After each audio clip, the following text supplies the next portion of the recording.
Aming kena kritikan pedas soal penampilannya yang pamer belahan dada bak wanita.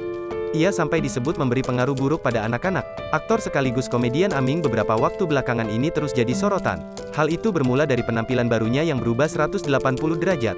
Ya, Aming sempat mengubah penampilannya menjadi seorang wanita. Tak hanya memakai pakaian serta riasan bak seorang wanita, ia bahkan sampai rela membentuk buah dadanya. Penampilannya itu pun mendapat banyak kritikan dari berbagai pihak. Melalui akun Instagram pribadinya, Aming mengunggah tangkapan layar berisi teguran dari netizen.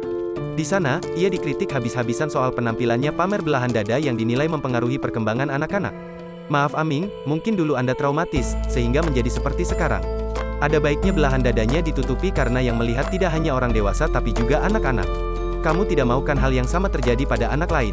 Mohon kebijaksanaan dari Aming, bunyi teguran netizen tersebut pada Aming, dilansir Tribun Style pada Sabtu tanggal 7 Mei tahun 2022. Tentu saja Aming langsung membalas setelah kritikan netizen tersebut. Saya yakin, kalau follower saya pinter-pinter dan kritis-kritis pemikirannya, saya perlu follower jutaan.